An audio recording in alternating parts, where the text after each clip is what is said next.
الرحمن الرحیم۔ السلام علیکم ورحمۃ اللہ وبرکاتہ۔ معزز سامعین و ناظرین، زکوٰۃ کورس کے سلسلے میں پیش خدمت ہے زکوٰۃ کا نصاب۔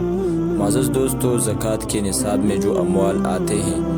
اور جن کے موجودگی میں بندہ پر زکوٰۃ لازم ہوتا ہے، اس میں سے پہلا نمبر سونے کا ہے، دوسرا نمبر چاندی کا، تیسرا نمبر نقد رقوم یعنی کرنسی پیسوں وغیرہ کا، اور چوتھا نمبر ضرورت سے زائد چیزوں کا ہے، پانچواں نمبر وہ سامان تجارت کا ہے۔ معزز دوستو، ان میں سے اگر کسی کے پاس صرف سونا ہو تو اس کا نصاب 7.5 تولے، اور صرف چاندی ہو تو پھر 52.5 تولے، اور صرف پیسے ہو تو پھر 52.5 تولے چاندی کی جو قیمت بنتی ہے اس کے بقدر ہو،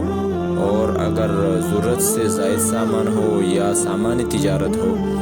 تو اس کی قیمت اگر 52.5 تولے چاندی تک پہنچتی ہو اور اس پر سال گزر جائے تو پھر اس شخص پر زکوٰۃ دینا لازم ہوتا ہے۔ معزز دوستو، بیشتر اس طرح ہوتا ہے اکثر و بیشتر کہ کسی کے پاس سونا بھی ہوتا ہے اور ساتھ میں کچھ نقد رقوم یعنی پیسے وغیرہ وہ ہوتے ہیں، تو اس صورت میں پھر حکم یہ ہے کہ ان دونوں کو ملایا جائے گا اور ان دونوں کو پیسوں میں کنورٹ کیا جائے گا۔ لہٰذا سونے کی جو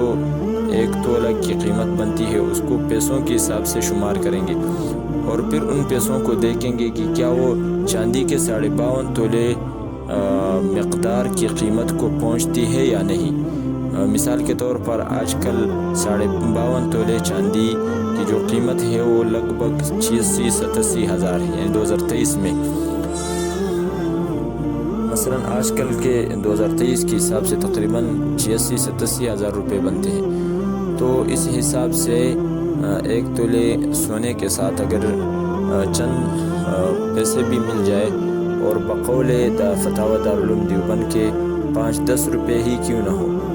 تو اس میں پھر وہ پیسوں میں کنورٹ ہو جائیں گے، اور جب پیسوں میں کنورٹ ہو جائیں گے تو پھر اس کے حساب سے وہ نصاب تک پہنچتی ہے۔ لہٰذا اس صورت میں پھر اس پر سال گزرنے کے بعد زکوٰۃ دینا لازم ہوتا ہے۔ یہی بات ضرورت سے زائد چیزوں کا بھی ہے اور یہی سامان تجارت کا بھی ہے کہ اس کی قیمت کو ہم چاندی